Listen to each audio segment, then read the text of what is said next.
Ladies and gentlemen, dear colleagues, today we have an excellent opportunity among the very dedicated members of the European Parliament to talk about the recent situation with the hijacking of the Ryanair plane by Lukashenko, diverting it to Minsk, arresting Roman Protasevich and his fiancée, and creating absolutely kind new situation, a risky situation against the civilians who were numerous on the plane. And today, along with this group, we have Karin from Sweden. She is from Renew Europe. We have Sergey Lagodinsky from Greens, Germany. And of course, we have Robert Biedroń, Social Democrats from Poland.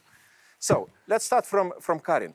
Karin, what was your first impression, first reaction when you heard about this event, hijacking of the civilian commercial airplane over Belarus, just 70 kilometers away from Vilnius airport? What came first to your head? I think we were all very, very shocked about the news. It was almost unrealistic, but it was unfortunately truth. And I described this immediately at this is like state terrorism. It's piracy. This is totally illegal and unacceptable. And I think that Lukashenko yesterday put his threats and attacks on an even higher level. Right, absolutely. Sergey, so did you believe that the commercial plane might be hijacked and taken as a, hostage over the skies, even above the Belarus? I mean, knowing Lukashenko, we could have imagined that very inventive things could happen. But of course, I think what we have seen is that Lukashenko has left the club of civilized countries. You know, we used to try to keep Belarus somehow in a kind of on a back to the democracy track, if ever. But now it's not about democracy track; it's about insanity. And what we have witnessed is madness. And the question is, of course, that it's not just analysis of what it was, but it's also a test to all of us, the European Union. Robert, would you agree, with the assessments of your two distinguished colleagues, that this is something new we've never been before? Well, it's sure that Lukashenko is building some kind of a state which starts to resemble North Korea in Europe. The way he's managing with the state, the lack not only of legitimacy to rule as a president, but also the terror he feeds among his own citizens shows clearly his goal is to create a quasi-North Korea in Europe. And of course, on Sunday, he crossed another red line. But the question is how many red lines he is to cross that international democratic community will react finally. Because what we see are little actions, lots of words. We heard a lot of declarations that this is not acceptable, that this should not be the way. But then, where are the actions? Where are the strong sanctions? Where is the financial aid? Where is the international donor conference, which we were asking in the report you yourself has prepared for the European Parliament, and we were all voting in favor, and we are waiting for that. Very little has been done. And Belarusian democratic opposition is watching that. And they also themselves, they're becoming more radicalized because they see there is no help from the democratic world. And this is a great disappointment probably to all of us. Yes, Robert, you are completely right. Karin, let's be back, to the reaction from ordinary people. We are politicians. We are used to lots of information and analysis about the situation in Belarus. We know names, we know situations, we know what is going on in that country. But how about the ordinary people? Reading on social media, on internet, what happened with the plane. What do you think the ordinary average Swede had in mind once he or she saw that piece of information? Well, I think what happened yesterday really scares people. Maybe you're not interested in politics, not in what's going on on the European scene, but I think most of us we have been traveling through Europe. We have been traveling with Ryanair. We have made a trip with our family and our friends, and we feel safe.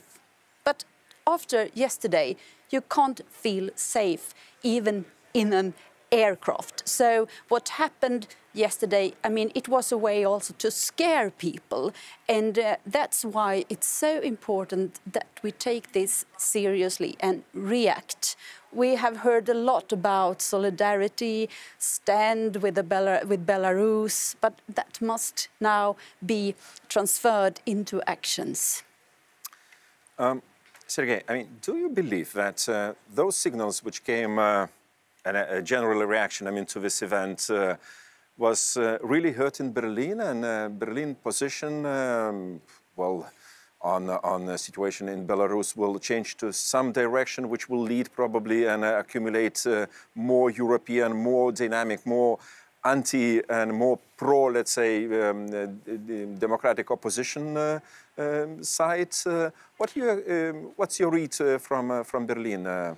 With all due criticism of the government, and I belong to the opposition in Germany, I still think that they were sincerely pro-opposition. I mean, we should be fair to them as well. I think that Berlin's disease is European disease, with some exceptions. We talk much, we are always deeply concerned, but we lack instruments, and we lack fantasy, and sometimes we lack courage. To draw the red line and to say that we have to act. And to be honest, even when I see certain reactions which seem decisive and inventive, for example, talking about closing the skies for the Belarus aircraft, or not flying, or recommending not to fly to Belarus, I ask myself whether this is really thought through and whether this would have the effect that we want to. I mean, our goal is not to keep Belarusians for themselves and to cut their way out of the country. There are plenty of Belarusians who need a way out of the country. And of course, it looks very decisive, it looks very, but I think maybe for one day or a couple of days or weeks, this is maybe acceptable, but we need other signals of decisiveness, which would be more effective and faster than what we have seen with Navalny and others, where you have this whole circus of the council asked Borrell to draft, the drafters asked the legal services to check, the legal services. We don't have time. Now it's time for signaling, and the signaling has to be fast and strong. Crossing many red lines, what happened over the weekend. I think we simply stand before the wall. But that wall is called not just Lukashenko and Putin. Yes. The key, the main key for solving this problem, of course, and we probably agree, lies in Kremlin, is in Putin's hands. And that's why our perspective should be broader than just Belarus. It's well known that Belarus for a long time is in the sphere of influence of Russian Federation and in Putin's dream to re-establish Soviet Union. So the danger is not only to Belarusians, the danger is to Baltic states, the danger is to Poland, to many countries which used to be in the sphere of influence of Soviet Union and would love to be in the hands of Putin. And that's why projects like Nord Stream 2 and other projects where there is close cooperation on member states on specific issues are somehow also a threat, geopolitical threat. And so we should remember that it's not only about Belarus, it's all about Europe and the future of Europe. And united, we are strong. When we are divided and we are doing our own tricky games, our tricky national businesses, then we lose. And it's not only about Nord Stream 2, it's about many businesses, many actions, many credentials given to Łukaszenka during diplomacy rituals. This is all about our weaknesses we are being used by Lukashenko and Putin himself. I mean, it was not a coincidence, somehow, historically speaking. I mean, the Council of the European Union, as of yesterday, 24th of May. Sergey, once reading, I mean, the conclusions of this council, I mean, did you find all the lines, I mean, you thought about before, I mean, concerning the conclusions on Belarus? When I was reading it, I think that I have a feeling we have exhausted the targeted sanctions options, or we're getting there. We have tried with names, and just adding a couple of new names to the list is not enough, because it doesn't work. And because the civil society who's watching us is fed up. They've had it all. So what I thought was interesting is the emphasis on the economic issues, and even though it says targeted sanctions against companies, it still opens the window to thinking about economic sanctions. Because what we have, and the danger and the special nature of the moment is that now it is not about Lukashenko oppressing his own citizens. So it's not about kind of targeting Lukashenko alone. It's about a country going rogue. And we are now in the realm of international public law, where it is not about individuals anymore, it is about states. Right. States are actors, and states have to become targets of reaction and not just watching the state. So I'm afraid and I'm concerned, but I think it would be logical to think in the direction of economic pressure on the country. Karin, would you agree with Sergey that, I mean, the text might be, I mean, accepted as a good one, I mean, as a straightforward, something new in it, but is it enough? Well, I totally agree that firstly, we need a strong Europe. We need a strong statement that we are united, and we have to see the whole picture. And as you say, the sanctions must hit the structure, not only individuals, and also hit the pockets, because this is also about money. And if we should not in any way support, we should punish those in charge, the people and the structures responsible. So I think it was time yesterday, but today it's really, really important that we move forward when it comes to the sanctions. And we have to use all the tools in the toolbox we have, and we haven't done that yet. And Robert, what's your opinion? I mean, did you read this text and you found, I mean, the best you could expect? I know it by heart already. Oh, you know it by heart. But there's a little to read. Not so many people in Europe, yes, I believe. You know, we are obliged to know this text. Yes, we do. Yes, of course, it's a declaration. What I would like to see, and I fully agree with you, I would like to find concretes in this kind of text.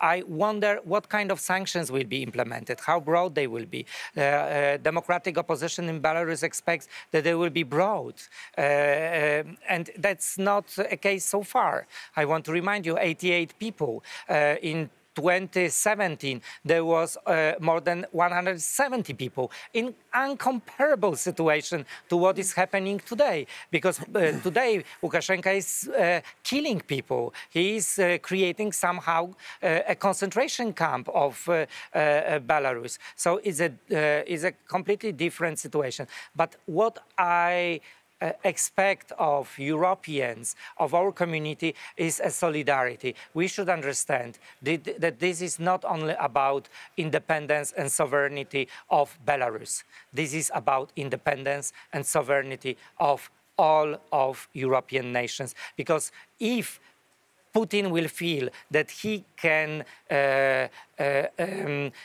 invade Belarus, he will do it today.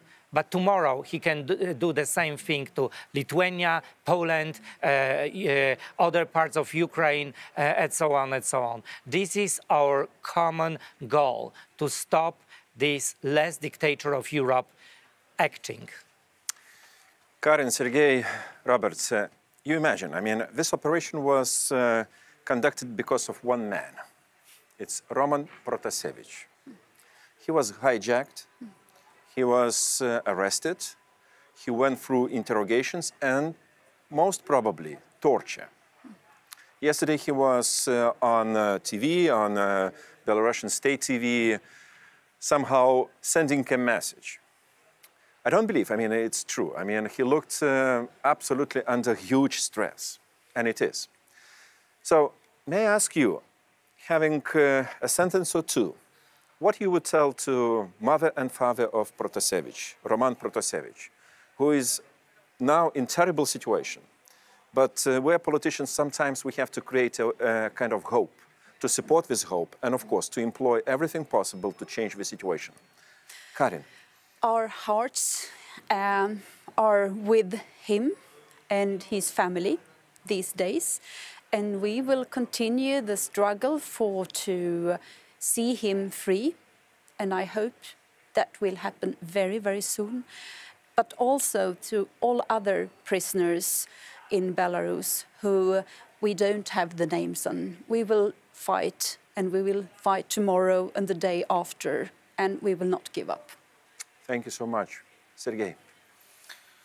I think it's important to emphasize what we've been trying to do all along. I mean, European Parliament is the one who, maybe of all European institutions, the most passionate, not just the most courageous, but the most passionate institution about democracy and democracy in Belarus. And when we meet with people here in Europe, I tell them all the time, they gave us a chance to experience real heroes.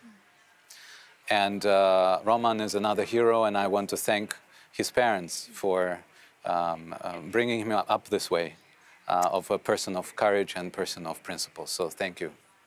Thank you, Sergey. Robert. Yeah, Roman's parents are in Poland, and we're trying also to help them and to give any help and aid we can. But what I would say is sorry, because we did not deliver. Because people trusted that they live on the continent which is safe for them. And politicians are to protect those people, and we did not deliver. This was a Polish plane. This plane has EU flag on it. And we, as Karin said, it may happen to everyone, not only to these 26 years old young men, but to everyone. And this is our obligation. So we should learn from that, and we should be stronger from Sunday every day on. And remember that today it happens to Protasevich, tomorrow it can happen to any citizen of Europe. And it also happens to his girlfriend, his partner. Yes. We should not forget about that, his fiancée, who is also now under a tremendous stress, and we should also feel and express solidarity to her. I thank you, ladies and gentlemen, to Robert, to Sergey and Karin for this very short but very sincere and very thoughtful exchange on the situation in Belarus. And we will stay in touch because, I mean, the fight is not over. That's why we say, Żyje Belarus. Żyje. Żyje, and see you next time.